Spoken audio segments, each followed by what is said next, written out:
বনু কাইনুক একটা বাজার, সেখানে গিয়ে আমাদের এক মহিলা সাহাবী গিয়েছেন প্রয়োজনে, তাকে শ্লীলতাহানি করা হয়েছে। কে করেছে? এক ইহুদি। তখন একজন মুসলিম যুবক সেখানে ছিলেন, তরুণ, তরোয়াল বের করে ইহুদির নামিয়ে দিয়েছে। তখন অন্যান্য ইহুদিরা মিলে ওই মুসলিমকে শহীদ করেছে। এই ঘটনা যখন নবী সাল্লাল্লাহু আলাইহি ওয়াসাল্লামের কাছে আসে, তখন মদিনায় যে মদিনা সনদ হয়েছে, সনদের দিকে সনদে ছিল যে আমরা সবাই মিউচুয়ালি থাকবো, কেউ কারোর সাথে লড়াই করবো না বা জুলুম করবো না, ঠিক আছে? বরং আমরা যদি আক্রমণের শিকার হই মদিনা, তাহলে সবাই একসাথে আমরা পাবো। তারা এটা রাখলো না।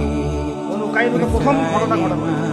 এরপরে নবী সাল্লাল্লাহু আলাইহি ওয়াসাল্লাম, এখানে দেখেন, আল্লাহ নবী সাল্লাল্লাহু আলাইহি ওয়াসাল্লাম তো সাহাবীকে বকাঝকা করেনি না, বলেন নাই যে সাহাবী তুমি ভুল করেছো, আইন নিজের হাতে কেন তুলে নিয়েছো, একজন দিনী বোনের জন্য এত বড় রিস্ক নেওয়ার কি দরকার ছিল, এরকম কোনো সেন্টেন্স তিনি ইউজ করেন। বরং তিনি সাহাবীদেরকে বলেছেন বর্ম পরে বের হও, বনু কাইনুকাকে আক্রমণ করতে হবে। বনু কাইনুকাকে আক্রমণ করা হলো, তাকে বের করে দেওয়া হলো। পুরো একদম ব্যাগ এন্ড ব্যাগেজ তারা এখান থেকে বের হয়ে গেল।